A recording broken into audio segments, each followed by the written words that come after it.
India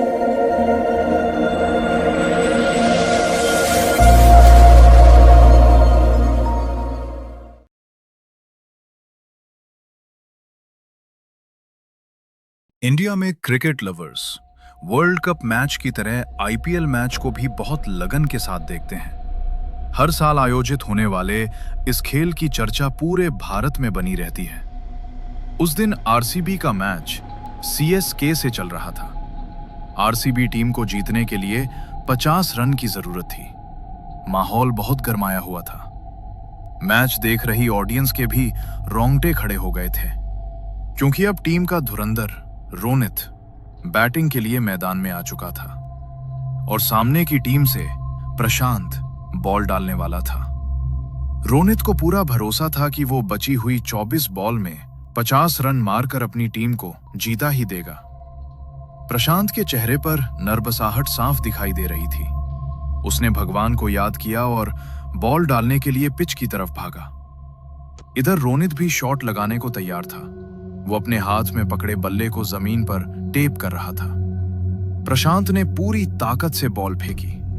तभी रोनित के सामने एक बेहद भयानक लड़की अचानक से आकर खड़ी हो गई। उसने अपना मुंह फाड़ा और बहुत जोरों से चिल्लाई, या! जिसे देखकर रोनित बुरी तरह डर गया। इतने में बॉल बहुत तेजी से आई और रोनित के मुंह पर लगी। रोनित के 4 दांत टूट गए और उसका गाल भी फट गया। वो भूतनी अब वहां से गायब हो गई थी। टीम के कप्तान रजत भी बहुत परेशान हो गए।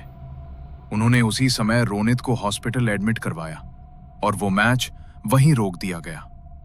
पुनीत चंदेरी गांव में अपने माँ बाप के साथ रहता था और उसको क्रिकेट खेलने का बहुत शौक था। शाम के समय गांव के लड़के मैदान की तरफ जा रहे थे। हे दोस्तों, तुम लोग क्रिकेट खेलने जा रहे हो ना?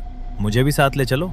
इस पर रमेश नाम के लड़के ने बाकियों की तरफ देखा और फिर उन्हें आंख मारकर बोला, ठीक है, जैसे हमारे हाथों में बैट है ना, वैसे ही तू भी ले आ, फिर हम तुझे अपने साथ खिला लेंगे। ये कहकर वो सभी मैदान की तरफ चले गए और पुनीत उदास हो गया। कुछ देर ऐसे ही स्तब्ध सा खड़ा रहने के बाद वो चुपचाप जंगल की तरफ निकल गया। जो भी कमाता हूँ घर के खर्चे में चले जाते हैं। ये बैट कहाँ से लाऊं मैं अब? इतना अच्छा खेलना आता है, लेकिन वो उदास मुंह लिए घंटों टहलता रहा और अब रात हो गई थी। तभी उसने कुछ कुत्तों के भौंकने की आवाज सुनी। उसने देखा कि कुछ कुत्ते भागे हुए उसी की तरफ आ रहे हैं। हे भगवान! पुनीत उनसे डरकर भागा और कुत्ते उसके पीछे लग गए। वो उनसे बचने के लिए झाड़ियों में चला गया। झाड़ियों में कांटे लगे थे, जिनकी वजह से उसके बाजू को खरोंच आई और खून बहने लगा। अब कुत्ते वहीं रुक गए थे। पुनीत ने होश संभाला और अपने आसपास देखा। हे भगवान, मैं तो काले जंगल में आ गया। यहाँ तो कोई नहीं आता। वो आगे बढ़ ही रहा था कि उसका पैर एक गड्ढे में गया और वो धड़ाम से गिर गया। उसका पैर गड्ढे में फंस गया था। वो उसे निकालने की कोशिश करने लगा। अरे निकल यार, निकल जा। उसने काफी कोशिश की, लेकिन पैर नहीं निकल रहा था। लगता है मिट्टी हटानी पड़ेगी। उसका पैर मिट्टी में काफी अंदर धंस गया था। उसने एक लकड़ी उठाई और उसकी मदद से मिट्टी को हटाने लगा। उसने देखा कि उस गड्ढे के अंदर लकड़ी की कोई चीज भी है। ये क्या है? उसने पहले अपना पैर बाहर निकाला और धीरे धीरे और मिट्टी हटाई तो उस चीज को देखकर वो हैरान रह गया। हे भगवान, आपने मेरी सुन ली, वो भी इस तरह। उसने जमीन के अंदर हाथ डालकर उस चीज को बाहर निकाला तो पता चला कि वो एक क्रिकेट बैट ही था। पुनीत को बहुत खुशी हुई। वो बैट काफी नया और अच्छी क्वालिटी का दिख रहा था। इतना महंगा बैट यहाँ जमीन में किसने गाड़ा होगा? तभी उसके कंधे से खून की कुछ बूंदें टपक कर बैट पर गिर गईं। अरे ये क्या हुआ? चलो घर चलकर साफ कर लूंगा। वो उस बैट को लेकर घर की तरफ चलने लगा। उसे खबर नहीं थी कि उसके पीछे पीछे एक काला साया भी उसका हमराह बना हुआ है। अगली सुबह गांव के वही लड़के मैच खेलने के लिए जंगल में पहुंचे। तभी पुनीत भी अपने बैट के साथ वहां जा पहुंचा। मुझे भी खेलना है दोस्तों। उसके हाथ में बैट देखकर ये सभी हैरान रह गए। अरे तेरे पास ये बल्ला कहाँ से आया? ये तो RDX ब्रांड का बल्ला है, बहुत महंगा होता है ये। तेरे पास कहाँ से आया? अरे देखो, तुम लोगों ने कहा था कि बैट अब जाएगा तो तुम मुझे खिला लोगे। अब तुम मना नहीं कर सकते। इस पर इन सभी ने एक दूसरे की तरफ देखा और फिर उसे साथ खिलाने को राजी हो गए। पहले 3 खिलाड़ियों में खेला और कोई भी 30 से ऊपर रन नहीं मार सका। उसके बाद आई पुनीत की बारी। एक लड़के ने बॉल डाला और पुनीत ने शॉट लगाया। बॉल बिजली की रफ्तार से मैदान के सामने दीवार के बाहर हो गई। अरे बाप रे! अपना पहला शॉट देखकर एक पल को पुनीत भी हैरान रह गया। उसके बाद उसने इतना अच्छा खेला कि सभी लड़के हैरान रह गए। पुनीत भी बहुत खुश हुआ। अगले ही दिन पुनीत के क्रिकेट खेलने की खबर पूरे गांव में फैल गई और गांव का सरपंच भी बहुत खुश हुआ। इस तरफ रोनित के बेड पर आ जाने से कैप्टन रजत बहुत चिंता में थे। कुछ ही दिनों में फाइनल मैच होने वाला है। अगर हम उसमें हार गए तो बहुत बदनामी हो जाएगी। अगले दिन पुनीत अपने माँ बाप के साथ टीवी पर न्यूज़ देख रहा था, जिसमें कैप्टन रजत बोल रहे थे। सभी क्रिकेट प्लेयर्स से मेरी रिक्वेस्ट है, फिलहाल हमें एक ऐसे खिलाड़ी की जरूरत है जो रोनित की तरह खेलना जानता हो। इसलिए हम 3 दिन तक रोजाना एक मैच रखा करेंगे और उस मैच में महाराष्ट्र के किसी भी शहर से, किसी भी गांव से हमारे टीम की ईमेल आईडी पर अपनी डिटेल्स डालें। हम मुंबई में अगले 3 दिन तक सभी इच्छुक खिलाड़ियों को मौका देंगे उनकी बल्लेबाजी दिखने का, और फिर उन्हीं में से कोई आएगा हमारी टीम में नया मेंबर बनके। ये न्यूज़ सुनकर पुनीत बहुत खुश था और उसके माँ बाप भी। पुनीत ने ईमेल के जरिए अपने बारे में बता दिया और फिर वो मुंबई चला गया। अगले दिन से ही टेस्ट मैच शुरू हो गया था। 3 दिन तक चले उन सभी मैचेस में पुनीत ने सभी खिलाड़ियों से ज्यादा रन लगाए और कैप्टन रजत उससे बहुत खुश था। 3 दिन चले मैच में सभी खिलाड़ियों ने बहुत अच्छी बल्लेबाजी की है, लेकिन अफसोस हम किसी एक को ही रोनित की जगह टीम में रख सकते हैं। इसलिए हम उस खुशनसीब खिलाड़ी का नाम बोलने जा रहे हैं। सभी लोगों के दिलों की धड़कन बढ़ गई थी। उस खिलाड़ी का नाम है पुनीत प्रजापति। पुनीत खुशी से उछल पड़ा और उसकी आंखों से खुशी के आंसू छलक आए। माँ, मेरा सिलेक्शन हो गया। मैं अब टीवी पर आऊंगा और IPL में मैच खेलकर आपका और हमारे गांव का नाम रोशन कर दूंगा। टीम के 2 खिलाड़ी राजवीर और आर्यन ना जाने क्यों पुनीत के टीम में आने से खुश नहीं थे। मेरा तो मूड खराब हो रहा है सोच सोचकर। जब भी हम दोनों फ्रंट पर आने वाले होते हैं, कोई ना कोई बीच में आकर अपनी भूल जाए। तभी अचानक से इनकी गाड़ी रुकी। अरे इसे क्या हुआ? छत से आवाज आती है। गाड़ी की छत पर जोरों की धमधमाहट होने लगी। अबे कौन है? ये दोनों कुछ करते तभी धम से बोनट पर कोई आ बैठा। उसे देखकर इन दोनों की सांसें थम गई। वो बहुत ही भयानक दिखने वाली लड़की की, जिसके बाल बहुत लंबे थे। लाल लाल खून भरी निगाहों से वो इन दोनों को बारी बारी देख रही थी। वो बहुत जोरों से चिल्लाई। तभी राजवीर और आर्यन भी चिल्लाए और राजवीर ने गाड़ी आगे बढ़ाई। वो लड़की हवा के झोंके के साथ गिरी और पीछे निकल गई। चली गई। कौन थी वो चुड़ैल? पता नहीं कौन है। इनको लग रहा था कि ये उससे बच गए हैं, लेकिन तभी आर्यन ने बैक व्यू मिरर में देखा तो उसकी आंखें हैरानी से फटी रह गईं।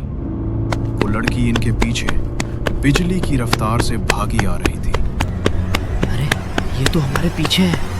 वो भागते भागते कभी लेफ्ट वाली खिड़की पर आती, तो कभी राइट वाली, और करीब आकर बहुत भयानक अंदाज में हंसती।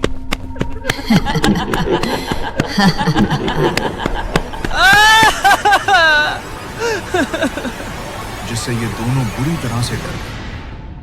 आर्यन ने गाड़ी की फुल स्पीड कर दी और फिर पीछे देखा तो अब वो पीछे कहीं नहीं थी। इस तरफ रोनित हॉस्पिटल रूम में सो रहा था। इस समय नर्स वॉशरूम गई हुई थी और वहां कोई नहीं था।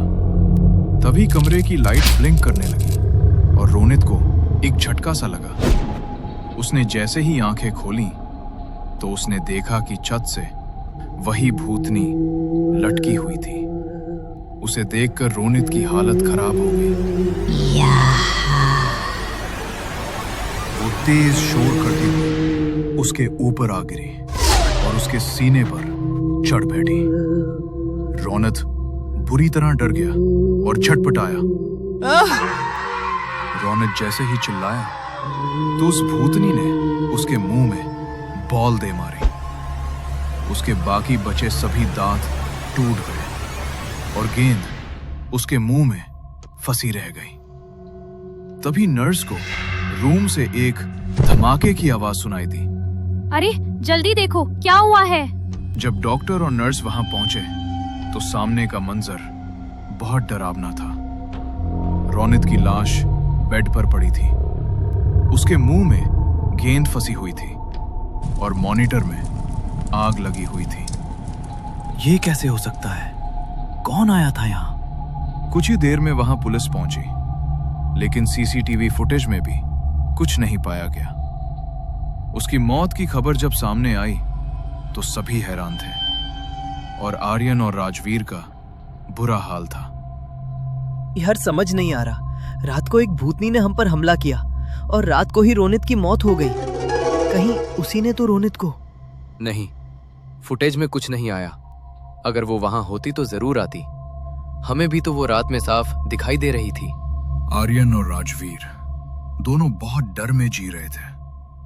उनको अपने घर पर भी ये महसूस होता था कि कोई है जो उन पर नजर रखे है। इस तरफ पुनीत अपने उसी बैट को लिए रोजाना प्रैक्टिस करता था। आर्यन और राजवीर भी उसके साथ खेलते थे तो वो उनसे भी ज्यादा लंबे शॉट लगाता। धीरे धीरे 8 दिन पूरे हुए। अब आया मैच का दिन। पुनीत उस समय चेंजिंग रूम में था। आज मेरा सपना पूरा होने जा रहा है। आज मैं पहली बार टीवी पर आऊंगा। माँ बाबूजी मुझे देखेंगे तो पूरे गांव में उनका सर गर्व से ऊंचा होगा। तभी आर्यन और राजवीर भी वहां आ पहुंचे। बस बस हीरो, इतने बड़े सपने मत देखो। पुनीत ने जैसे ही पलट कर देखा तो उन दोनों ने गुस्से में आकर उसके सर पर अपने अपने बैट से हमला किया।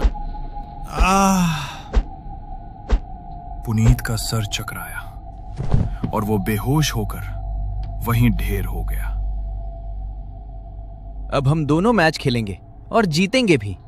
और जब तक ये सर के सामने आएगा तब तक हम अपनी टीम को जिता चुके होंगे। बाहर कैप्टन रजत परेशान हो रहे थे। मैच शुरू होने वाला है। ये पुनीत कहाँ है?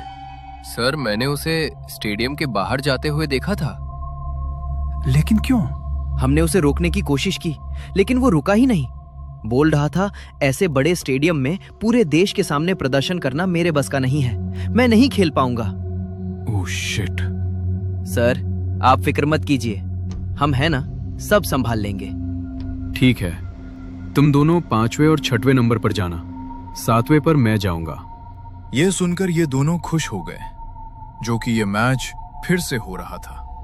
तो पिछले मैच के हिसाब से सामने वाली टीम का स्कोर 199 रन था और अब इनको जीतने के लिए 200 रन बनाने थे।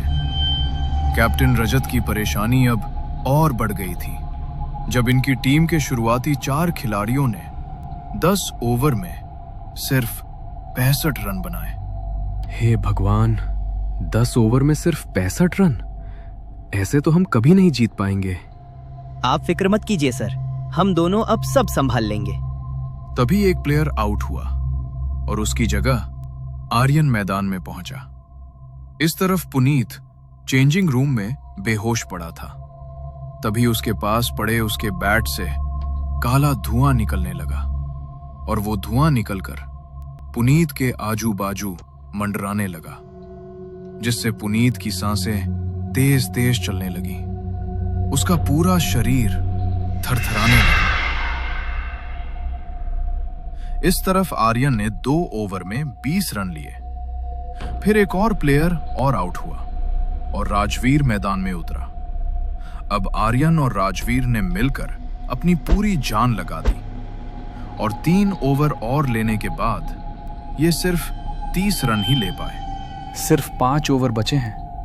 30 बॉल में 85 रन हम लोग कैसे बना पाएंगे?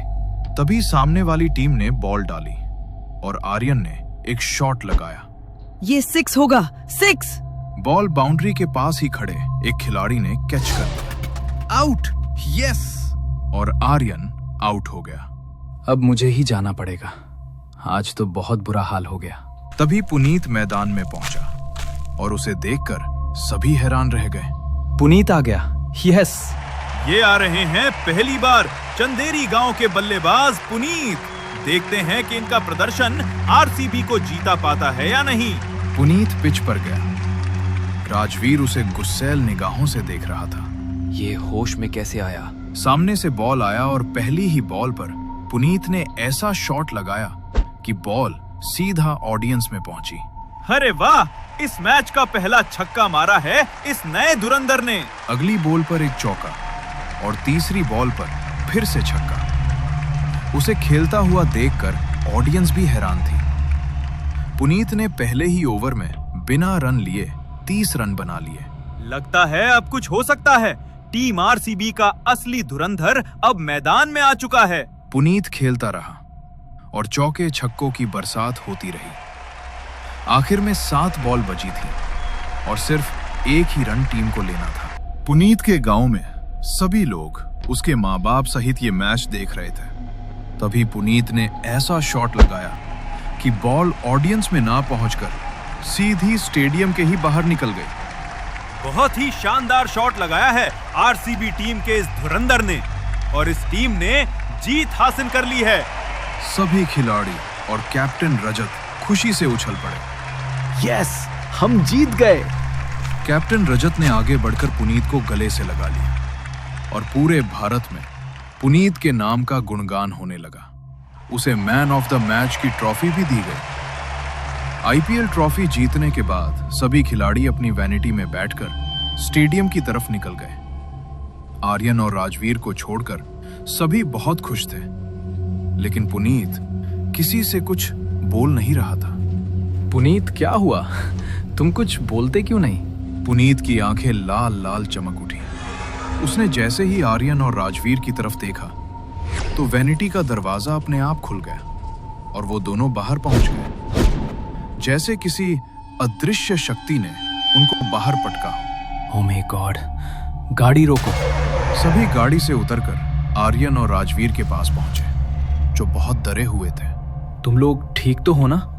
तभी पुनीत ने आर्यन और राजवीर की तरफ गुस्से से देखा तो वो दोनों हवा में ऊपर उठ गए। सर, हमें बचाओ! रजत और बाकी खिलाड़ी कभी पुनीत को देखते तो कभी हवा में झूलते उन दोनों को। तभी पुनीत के शरीर से काला धुआं निकला, जिसने उस भूतनी का रूप ले लिया। पुनीत भी अब अपने सेंस में आ चुका था। अरे, ये सब क्या हो रहा है सर? वो लड़की अब थोड़ा ठीक दिखने लगी। उसकी सिर्फ आंखें लाल थीं। इन सभी ने अब उसे पहचान लिया। प्रीति, तुम दोनों सच उगल दो। तुमने मेरे भाई आदित्य के साथ क्या किया था, वरना तुम दोनों को भी रोनित की तरह खत्म कर दूंगी। नहीं, हमें मत मारना। बताते हैं, सब बताते हैं। उन दोनों में हवा में लटके ही अपना जुर्म कबूलना शुरू किया, जिसके बारे में किसी को कुछ खबर नहीं थी। प्रीति, तुम मेरी बचपन की दोस्त हो और एक अच्छी क्रिकेट प्लेयर भी, इसलिए तुम्हारे कहने पर मैं तुम्हारे भाई को एक मौका दे सकता हूँ। तुम्हारा बहुत बहुत शुक्रिया रजत। तुम देखना, मेरा भाई बहुत अच्छा खेलता है। मेरा सपना है कि उसे आईपीएल के मैदान में खेलते हुए देखूं। ठीक है, मैं आज ही उसका टेस्ट ले लेता हूं। बुलाओ उसको। प्रीति ने अपने भाई आदित्य को स्टेडियम बुलाया। आदित्य ने आर्यन और राजवीर के साथ खेलना शुरू किया तो कैप्टन रजत ने पाया कि वो बहुत अच्छा खिलाड़ी है। अगर ये आदित्य में आ गया तो फिर से हम तीनों को पीछे रखा जाएगा। इसका कुछ तो करना ही पड़ेगा। इन तीनों को आदित्य से परेशानी हो रही थी। जब रात के समय आदित्य और प्रीति अपने घर लौट रहे थे तो इन्होंने उन दोनों को घेर लिया। हे, ये क्या बदतमीजी है? हम पागल नहीं हैं जो इतने सालों से मेहनत कर रहे हैं। तू हमारे होते हुए आईपीएल में खेले, ये तो हम कभी नहीं होने देंगे। रोनित ने आदित्य का बल्ला छीन लिया और उसी के बल्ले से उस पर ऐसे हमले किए कि वो जान से हाथ धो बैठा। ये देखकर प्रीति सदमे में चली गई। उसका भाई उसकी आंखों के सामने मृत पड़ा था, जिसे वो कभी आईपीएल में खेलते हुए देखना चाहती थी। इसको ठिकाने लगाओ, नहीं तो हम बुरे फंसेंगे। उसके बाद इन तीनों ने उसकी लाश चंदेरी गांव के जंगल में दफन कर दी थी और उसके साथ ही उसके बल्ले को भी दफना दिया था। प्रीति अभी भी सदमे में सी जगह बैठी थी। उसके शरीर में अजीब सी कंपन हो रही थी। जब तक ये वापस प्रीति के पास पहुंचे तो वो भी मर चुकी थी। अरे ये क्या? ये कैसे मर गई? अरे हो सकता है भाई की मौत का सदमा ले गई हो। चल इसकी भी लाश ठिकाने लगाते हैं। उसके बाद इन तीनों ने प्रीति की लाश को भी जंगल में ही दफन कर दिया। ये सच सुनकर कैप्टन रजत के साथ सभी लोग हैरान थे। तभी आदित्य की आत्मा भी वहां प्रकट हुई। आदित्य, मेरा भाई तो मरने के बाद भी बुरा नहीं बन सका। ये तो सिर्फ मुक्ति पाना चाहता था, लेकिन मेरी आत्मा ने ये तय कर लिया था कि मैं इन तीनों से बदला जरूर लूंगी और इनका काला सच भी सबके सामने लेकर आऊंगी। ये सुनकर टीम के सभी खिलाड़ी राजवीर और आर्यन को घृणा भरी निगाहों से देख रहे थे। कैप्टन रजत ने उसी समय पुलिस को सारी सूचना दी। आर्यन और राजवीर को जेल में डाल दिया गया। उसके बाद प्रीति और आदित्य की लाशों को निकालकर उसका अंतिम संस्कार किया गया। अगले दिन आर्यन और राजवीर की लाश जेल में पाई गई और उन दोनों के मुंह में बॉल फंसी हुई थी।